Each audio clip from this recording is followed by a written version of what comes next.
Book 88, Afflictions and the End of the World. Narrated Isma. The Prophet said, I will be at my lake fount, quarter, waiting for whoever will come to me. Then some people will be taken away from me, whereupon I will say, my followers. It will be said, you do not know they turned apostates as renegades, deserted their religion. Ibn Abi Mulaika said, Allah, we seek refuge with you from turning on our heels from their Islamic religion and from being put to trial. Narrated Abdullah, the Prophet said, I am your predecessor at the lake fount, quarter, and some men amongst you will be brought to me, and when I will try to hand them some water, they will be pulled away from me by force, whereupon I will say, O Lord, my companions. Then the Almighty will say, you do not know what they did after you left, they introduced new things into the religion after you. Narrated Sal bin Sa'ad, I heard the Prophet saying, I am your predecessor at the lake fount, quarter, and whoever will come to it, will drink from it, and whoever will drink from it, will never become thirsty after that. There will come to me some people whom I know and they know me, and then a barrier will be set up between me and them. Abu Sa'id al-Khudri added that the Prophet further said, I will say those people are from me. It will be said, you do not know what changes and new things they did after you. Then I will say, far removed from mercy, far removed from mercy, those who changed the religion after me. Narrated Abdullah, Allah's apostle said to us, you will see after me selfishness on the part of other people, and other matters that you will disapprove of. They asked, what do you order us to do, O Allah's apostle? Under such circumstances? He said, pay their rights to them, to the rulers, and ask your right from Allah. Narrated Ibn Abbas, the Prophet said, whoever disapproves of something done by his ruler, then he should be patient, for whoever disobeys the ruler even a little, little equals a span, will die as those who died in the pre-Islamic period of ignorance. That is, as rebellious sinners. Narrated Ibn Abbas, the Prophet said, whoever notices something which he dislikes done by his ruler, then he should be patient, for whoever becomes separate from the company of the Muslims even for a span and then dies, he will die as those who died in the pre-Islamic period of ignorance, as rebellious sinners. Fath al-Bari, page 112, volume 16. Narrated Junada bin Abi Umayyah, we entered upon Ubadah bin as-Samit while he was sick. We said, may Allah make you healthy. Will you tell us a hadith you heard from the Prophet and by which Allah may make you benefit? He said, the Prophet called us and we gave him the pledge of allegiance for Islam, and among the conditions on which he took the pledge from us, was that we were to listen and obey the orders, both at the time when we were active and at the time when we were tired, and at our difficult time and at our ease, and to be obedient to the ruler and give him his right even if he did not give us our right, and not to fight against him unless we noticed him having open kufr, disbelief, for which we would have a proof with us from Allah. Narrated Uzayd bin Hudair, a man came to the Prophet and said, O Allah's apostle, you appointed such and such person and you did not appoint me? The Prophet said, after me you will see rulers not giving you your right, but you should give them their right, and be patient till you meet me. Narrated Abu Hurairah, I heard the truthful and trusted by Allah, that is, the Prophet, saying, the destruction of my followers will be through the hands of young men from Quraysh. Narrated Zainab bint Jahsh, the Prophet got up from his sleep with a flushed red face and said, none has the right to be worshipped but Allah. Woe to the Arabs, from the great evil that is nearly approaching them. Today a gap has been made in the wall of Gog and Magog like this. Sufyan illustrated by this forming the number 90 or 100 with his fingers. It was asked, shall we be destroyed though there are righteous people among us? The Prophet said, yes, if evil increased. Narrated Usama bin Zayd, once the Prophet stood over one of the high buildings of Medina and then said, to the people, do you see what I see? They said, no. He said, I see afflictions falling among your houses as raindrops fall. Narrated Abu Hurairah, the Prophet said, time will pass rapidly, good deeds will decrease, miserliness will be thrown in the hearts of the people, afflictions will appear and there will be much al-hajj. They said, O Allah's apostle, "What is al-Hajj?" He said, "Killing. Killing." See Hadith number 63, Volume 8. Narrated Abdullah and Abu Musa, the Prophet said, "Near the establishment of the hour there will be days during which religious ignorance will spread, knowledge will be taken away, vanish, and there will be much al-Hajj, and al-Hajj means killing." Narrated Abu Musa, the Prophet said, "Near the establishment of the hour there will be days during which religious knowledge will be taken away, vanish, and general ignorance will spread, and there will be al-Hajj in abundance, and al-Hajj means killing." Narrated Abu Musa, the Prophet said, as above, 185. And Hajj, in the Ethiopian language, means killing. Narrated Abdullah, the Prophet said, "Near the establishment of the hour, there will be the days of al-Hajj, and the religious knowledge will be taken away, vanish, that is by the death of religious scholars, and general ignorance will spread." Abu Musa said, "Al-Hajj, in the Ethiopian language, means killing." Ibn Mas'ud added, "I heard Allah's Apostle saying, it will be, from among the most wicked people who will be living at the time when the hour will be established." Narrated as Zubair bin Adi, "We went to Anas bin Malik and complained about the wrong we were suffering at the hand of al-Hajjaj. Anas bin Malik said, Be patient till you meet your Lord, for no time will come upon you but the time following it will be worse than it. I heard that from the Prophet."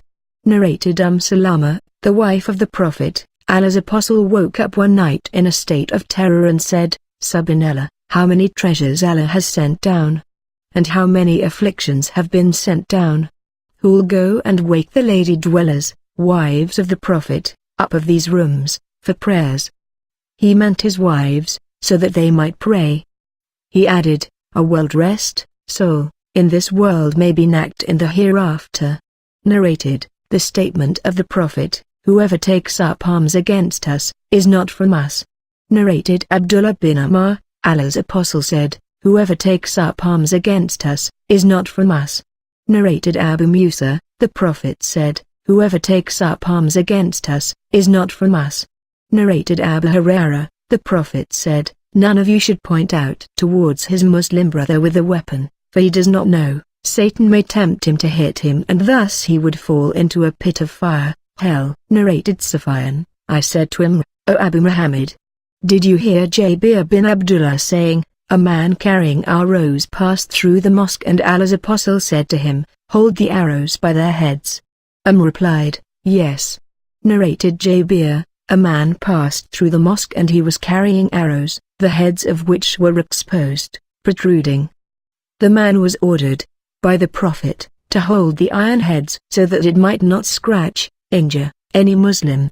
Narrated Abu Musa, the Prophet said, "If any one of you passed through our mosque or through our market while carrying arrows, he should hold the iron heads," or said, he should hold their heads firmly with his hand lest he should injure one of the Muslims with it. Narrated Abdullah, the Prophet, said, "Abusing a Muslim is fusyuk, evil doing, and killing him is kufr, disbelief." Narrated Ibn Ammar, I heard the Prophet saying, "Do not revert to disbelief after me by striking, cutting, the necks of one another." Narrated Abu Bakr, Allah's Apostle addressed the people saying, "Don't you know what is the day today?" They replied, "Allah and his Apostle know better." We thought that he might give that day another name. The Prophet said, "Isn't it the day of Anna?" We replied, "Yes." O Allah's Apostle. He then said, "What town is this? Isn't it the forbidden, sacred town, Mecca?" We replied, "Yes, O Allah's Apostle." He then said, "Your blood, your properties, your honors and your skins, that is, bodies, are as sacred to one another like the sanctity of this day of yours in this month of yours in this town of yours. Listen, haven't I conveyed Allah's message to you?" We replied, "Yes." He said, "O Allah, be witness for it. So it is incumbent upon those who are present to convey it, this message of mine, to those who are absent because the informed one might comprehend what I have said better than the present audience who will convey it to him." The narrator added, "In fact, it was like that." The Prophet added, "Beware. Do not renegade as disbelievers after me by striking, cutting, the necks of one another." Narrated Ibn Abbas, the Prophet said, beware. Do not renegade as disbelievers after me by striking, cutting the necks of one another. Narrated Jarir, the Prophet said to me during Hajjat al-Wada, let the people keep quiet and listen. Then he said, addressing the people, beware. Do not renegade as disbelievers after me by striking, cutting the necks of one another. Narrated Abu Hurairah, Allah's Apostle said, there will be afflictions in the near future, during which a sitting person will be better than a standing one, and the standing one will be better than the walking one, and their walking one will be better than the running one, and whoever will expose himself to these afflictions, they will destroy him. So whoever can find a place of protection or refuge from them, should take shelter in it. Narrated Abu Hurairah, Allah's Apostle said, there will be afflictions in the near future, during which a sitting person will be better than a standing one, and the standing one will be better than a walking one, and the walking one will be better than a running one, and whoever will expose himself to these afflictions, they will destroy him. So whoever can find a place of protection or refuge from them, should take shelter in it. Narrated Al-Husayn, Al-Anaf said, I went out carrying my arms during the nights of the affliction, that is the war between Ali and Aisha, and Abu Bakr met me and asked, where are you going? I replied, I intend to help the cousin of Allah's Apostle, that is Ali. Abu Bakr said, Allah's Apostle said, if two Muslims take out their swords to fight each other, then both of them will be from amongst the people of the hellfire. It was said to the Prophet, it is all right for the killer, but what about the killed one? He replied, the killed one had the intention to kill his opponent. See Hadith number 30, Volume 1. Narrated Al-Anaf, Abu Bakr said, the Prophet said, as above, 204. Narrated Hudayfa bin al-Yaman, the people used to ask Allah's Apostle about the good, but I used to ask him about the evil lest I should be overtaken by them. So I said, O Allah's Apostle, we were living in ignorance and in an extremely worst atmosphere, then Allah brought to us this good, that is, Islam. Will there be any evil after this good? He said, yes. I said, will there be any good after that evil? He replied, yes, but it will be tainted, not pure. I asked, what will be its taint? He replied, there will be some people who will guide others not according to my tradition. You will approve of some of their deeds and disapprove of some others. I asked, will there be any evil after that good? He replied, yes, there will be some people calling at the gates of the hell fire, and whoever will respond to their call will be thrown by them into the hell fire. I said, O Allah's Apostle, will you describe them to us? He said, they will be from our own people and will speak our language. I said, what do you order me to do if such a state should take place in my life? He said, stick to the group of Muslims and their imam, ruler. I said, if there is neither a group of Muslims nor an imam, ruler? He said, then turn away from all those sects even if you were to bite, eat, the roots of a tree till death overtakes you while you are in that state. Narrated Abu al-Aswad, an army unit was being recruited from the people of Medina and my name was written among them. Then I met Ikramah, and when I informed him about it, he discouraged me very strongly and said, Ibn Abbas told me that there were some Muslims who were with the pagans to increase their number against Allah's Apostle, and the Muslim army, so arrows from the Muslim army would hit one of them and kill him, or a Muslim would strike him with his sword and kill him. So Allah revealed: verily, as for those whom the angels take in death, while they are wronging themselves by staying among the disbelievers. 4.97 Narrated Hudayfa, Allah's Apostle related to us two prophetic narrations, one of which I have seen fulfilled and I am waiting for the fulfillment of the other. The Prophet told us that the virtue of honesty descended in the roots of men's hearts, from Allah, and then they learned it from the Quran, and then they learned it from the Sunnah, the Prophet's traditions. The Prophet further told us how that honesty will be taken away. He said, man will go to sleep during which honesty will be taken away from his heart and only its trace will remain in his heart like the trace of a dark spot. Then man will go to sleep, during which honesty will decrease further still, so that its trace will resemble the trace of blister as when an ember is dropped on one's foot, which would make it swell, and one would see it swollen but there would be nothing inside. People would be carrying out their trade, but hardly will there be a trustworthy person. It will be said, in such and such tribe there is an honest man, and later it will be said about some man, what a wise, polite and strong man he is, though he will not have faith equal even to a mustard seed in his heart. No doubt, there came upon me a time when I did not mind dealing, bargaining, with any one of you, for if he was a Muslim his Islam would compel him to pay me what is due to me, and if he was a Christian, the Muslim official would compel him to pay me what is due to me. But today I do not deal except with such and such person.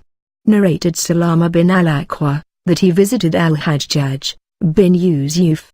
Al-Hajjaj said, O son of al-Aqwa, you have turned on your heels, that is, deserted Islam, by staying, in the desert, with the Bedouins. Salama replied, No, but Allah's apostle allowed me to stay with the Bedouin in the desert.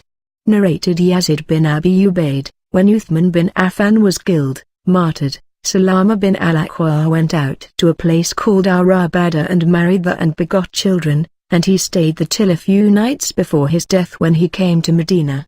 Narrated Abu Sa'id al-Khudri, Allah's apostle said, There will come a time when the best property of a Muslim will be sheep which he will take to the tops of mountains and the places of rainfall so as to flee with his religion from the afflictions.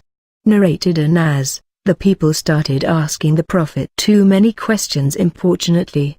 So one day he ascended the pulpit and said, You will not ask me any question but I will explain it to you. I looked right and left, and behold, every man was covering his head with his garment and weeping. Then got up a man who, whenever quarreling with somebody, used to be accused of not being the son of his father. He said, O Allah's apostle, who is my father? The Prophet replied, Your father is Hudayfa. Then Ammar got up and said, We accept Allah as our Lord, Islam is our religion and Muhammad as our apostle, and we seek refuge with Allah from the evil of afflictions. The Prophet said, I have never seen the good and bad like on this day. No doubt, paradise and hell was displayed in front of me till I saw them in front of that wall. Qatada said, This hadith used to be mentioned as an explanation of this verse: O you who believe, ask not questions about things which, if made plain to you, may cause you trouble. 5.101 Narrated Salim's father, the Prophet stood up beside the pulpit, and pointed with his finger towards the east, and said, Afflictions are there.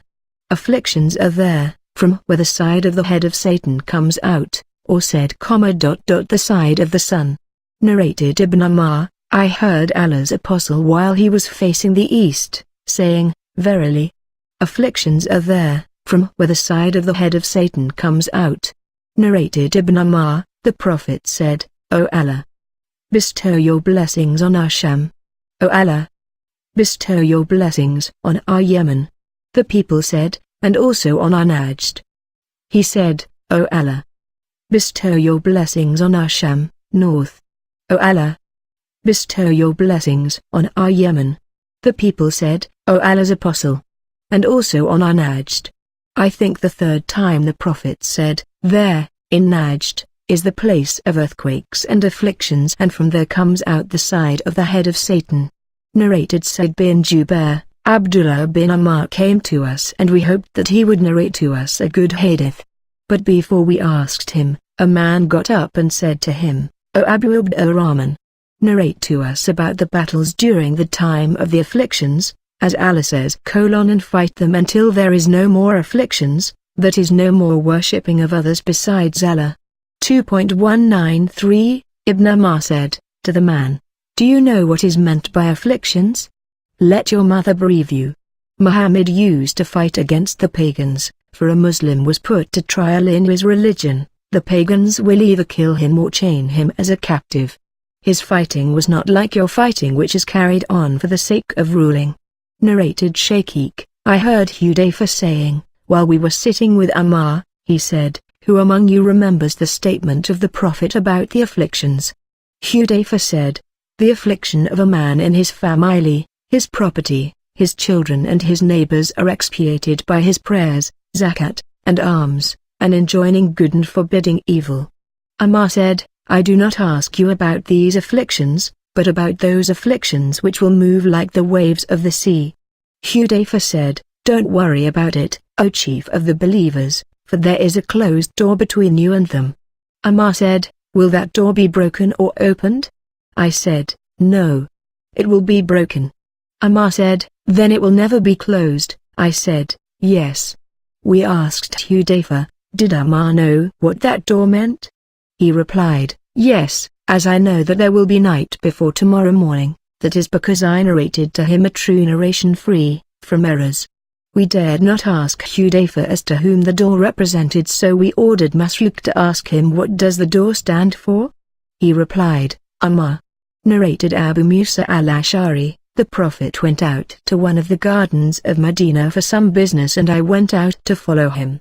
When he entered the garden, I sat at its gate and said to myself, today I will be the gatekeeper of the Prophet though he has not ordered me.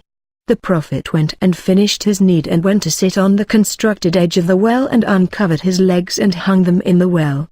In the meantime Abu Bakr came and asked permission to enter. I said to him, wait till I get you permission. Abu Bakr waited outside and I went to the Prophet and said, O Allah's Prophet, Abu Bakr asks your permission to enter. He said, admit him, and give him the glad tidings of entering paradise. So Abu Bakr entered and sat on the right side of the Prophet and uncovered his legs and hung them in the well. Then Ammar came and I said to him, wait till I get you permission. The Prophet said, admit him and give him the glad tidings of entering paradise.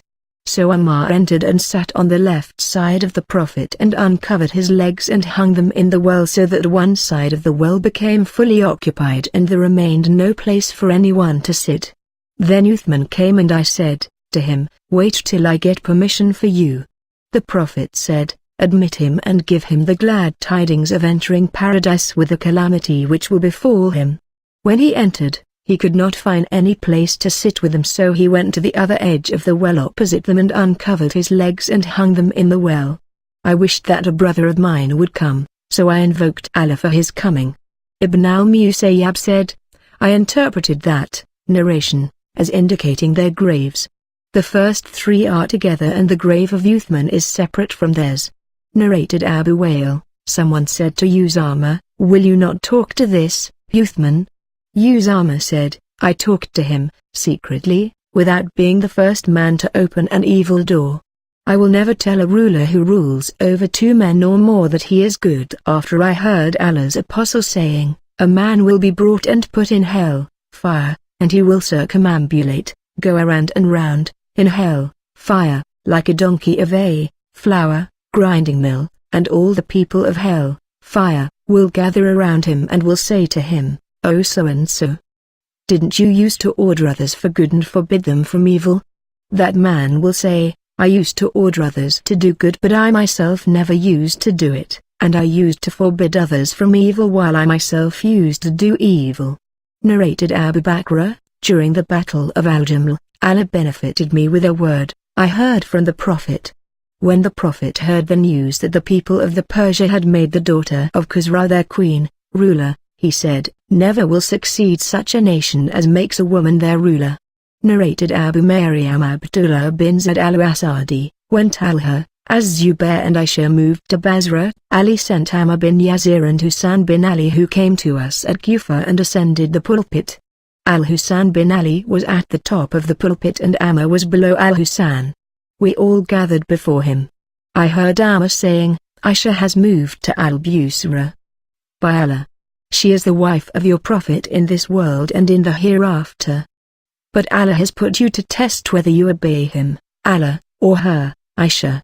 Narrated Abu Wa'il, Ammar stood on the pulpit at Kufa and mentioned Aisha and her coming to Busra, and said, she is the wife of your Prophet in this world and in the hereafter, but you people are being put to test in this issue. Narrated Abu Wa'il, Abu Musa and Abu Mas'ud went to Ammar when Ali had sent him to Kufa to exhort them to fight, on Ali's side. They said to him, since you have become a Muslim, We have never seen you doing a deed more criticizable to us than your haste in this matter. Amma said, since you, both, became Muslims, I have never seen you doing a deed more criticizable to me than your keeping away from this matter. Then Abu Mas'ud provided Amma and Abu Musa with two-piece outfits to wear, and one of them went to the mosque of Kufa. Narrated Shaqiq bin Salama, I was sitting with Abu Mas'ud and Abu Musa and Amma. Abu Mas'ud said to Amma, there is none of your companions but, if I wish, I could find fault with him except with you. Since you joined the company of the Prophet, I have never seen anything done by you more criticizable by me than your haste in this issue. Amma said, O Abu Mas'ud, I have never seen anything done by you or by this companion of yours, that is, Abu Musa, more criticizable by me than your keeping away from this issue since the time you both joined the company of the Prophet. Then Abu Mas'ud, who was a rich man, said to his servant, O boy, bring 2 suits. Then he gave one to Abu Musa and the other to Amma and said to them, put on these suits before going for the Friday prayer. Narrated Ibn Ammar, Allah's apostle said, if Allah sends punishment upon a nation, then it befalls upon the whole population indiscriminately, and then they will be resurrected and judged according to their deeds. Narrated Al-Hasan al-Basri, when Al-Husayn bin Ali moved with army units against Mu'awiyah, Amr bin al-As said to Mu'awiyah, I see an army that will not retreat unless and until the opposing army retreats. Mu'awiyah said, if the Muslims are killed, who will look after their children? Amr bin al-As said, I will look after them. On that, Abdullah bin Amir and Abdurrahman bin Samura said, let us meet Mu'awiyah and suggest peace. Al-Husayn al-Basri added, no doubt, I heard that Abu Bakr said, once while the Prophet was addressing the people, Al-Husayn bin Ali came and the Prophet said, this son of mine is a chief, and Allah may make peace between 2 groups of Muslims through him. Narrated Harmala, Usama's Mawla, Usama bin Zaid, sent me to Ali at Kufa, and said, Ali will ask you, what has prevented your companion from joining me? You then should say to him, if you, Ali, were in the mouth of a lion, I would like to be with you, but in this matter I won't take any part.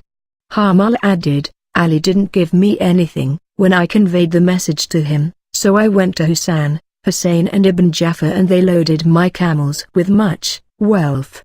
Narrated Nafi, when the people of Medina dethroned Yazid bin Mu'awiyah, Ibn Ammar gathered his special friends and children and said, I heard the Prophet saying, a flag will be fixed for every betrayer on the day of resurrection, and we have given the oath of allegiance to this person, Yazid, in accordance with the conditions enjoined by Allah and His Apostle. And I do not know of anything more faithless than fighting a person who has been given the oath of allegiance in accordance with the conditions enjoined by Allah and His Apostle. And if ever I learn that any person among you has agreed to dethrone Yazid, by giving the oath of allegiance to somebody else, then there will be separation between him and me.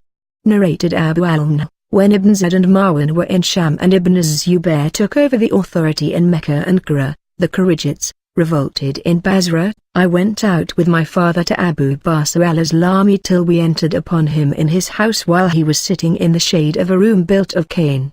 So we sat with him and my father started talking to him saying, O Abu Basr, don't you see in what dilemma the people has fallen? The first thing heard him saying, I seek reward from Allah for myself because of being angry and scornful at the Quraysh tribe. O you Arabs!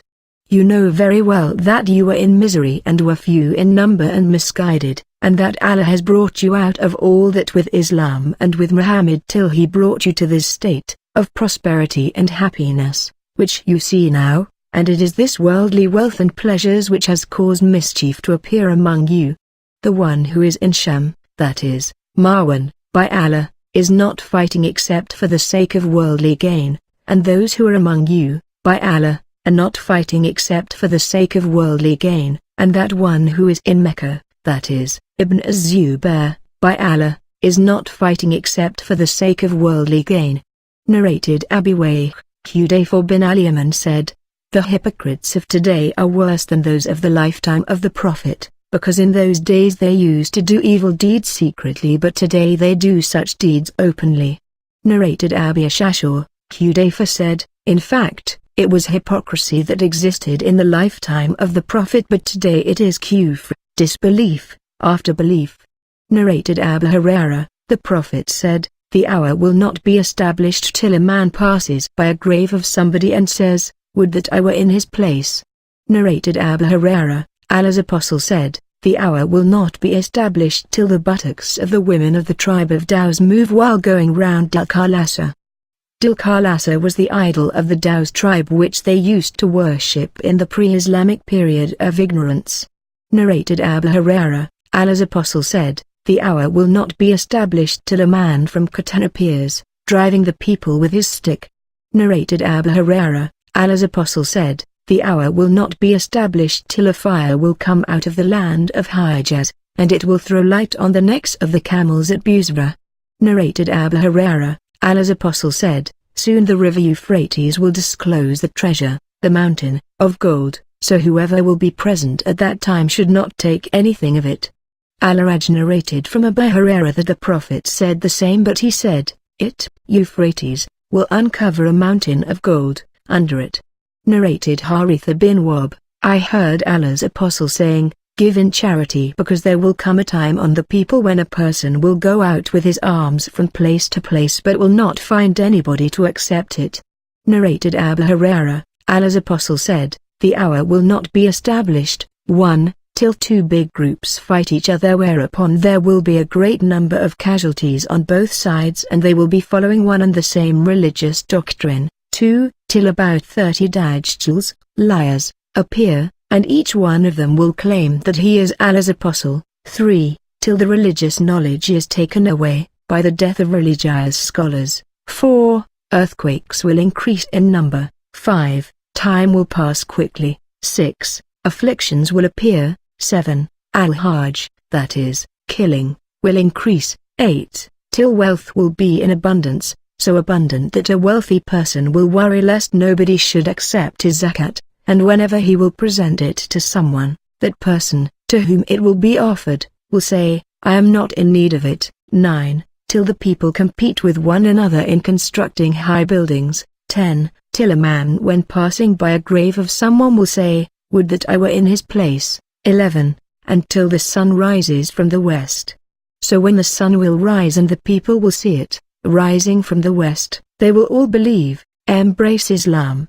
But that will be the time when, as Allah said, no good will it do to a soul to believe then, if it believed not before, nor earn good, by deeds of righteousness, through its faith. 6.158 And the hour will be established while two men spreading a garment in front of them, but they will not be able to sell it, nor fold it up, and the hour will be established when a man has milked his she-camel and has taken away the milk, but he will not be able to drink it, and the hour will be established before a man repairing a tank, for his livestock, is able to water his animals in it, and the hour will be established when a person has raised a morsel of food to his mouth but will not be able to eat it. Narrated Al-Mughira bin Shu'bah, nobody asked the Prophet as many questions as I asked regarding Ad-Dajjal. The Prophet said to me, what worries you about him? I said, because the people say that he will have a mountain of bread and a river of water with him, that is, he will have abundance of food and water. The Prophet said, nay, he is too mean to be allowed such a thing by Allah, but it is only to test mankind whether they believe in Allah or in Ad-Dajjal. Narrated Anas bin Malik, the Prophet said, Ad-Dajjal will come and encamp at a place close to Medina, and then Medina will shake thrice, whereupon every kafir, disbeliever, and hypocrite will go out of Medina towards him. Narrated Abu Bakr, the Prophet said, the terror caused by Al-Masih Ad-Dajjal will not enter Medina, and at that time Medina will have 7 gates and there will be 2 angels at each gate, guarding them.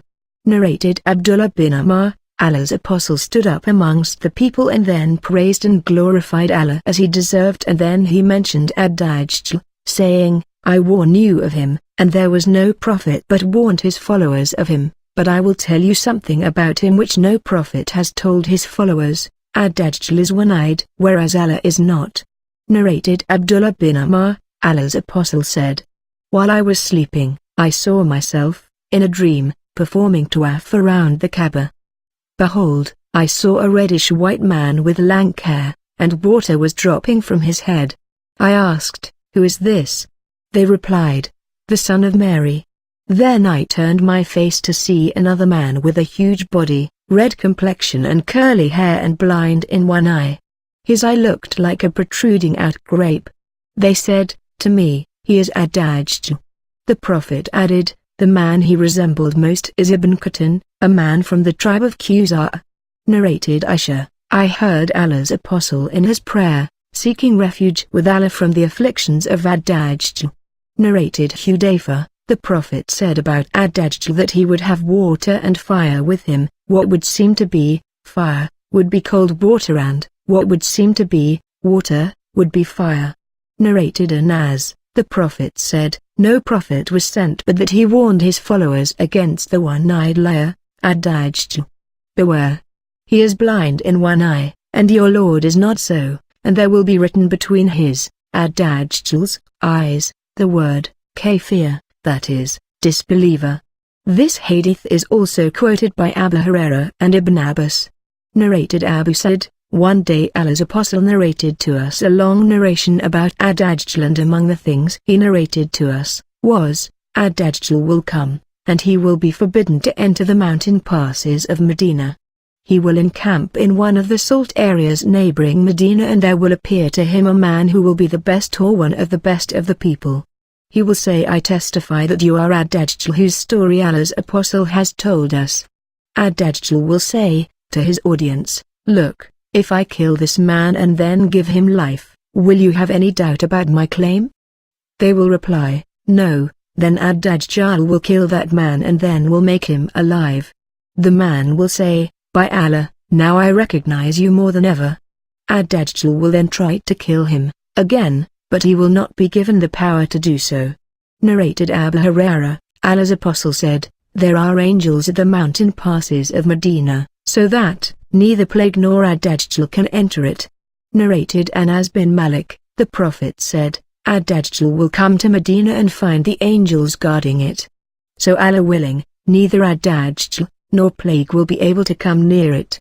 Narrated Zainab bint Jahsh, that one day Allah's Apostle entered upon her in a state of fear and said, none has the right to be worshipped but Allah. Woe to the Arabs from the great evil that has approached them. Today a hole has been opened in the dam of Gog and Magog like this. The Prophet made a circle with his index finger and thumb. Zainab bint Jahsh added, I said, O Allah's Apostle, shall we be destroyed though there will be righteous people among us? The Prophet said, yes, if their number of evil persons increased. Narrated Abu Hurairah, the Prophet said, a hole has been opened in the dam of Gog and Magog. Uhayb, the sub-narrator, made the number 90, with his index finger and thumb.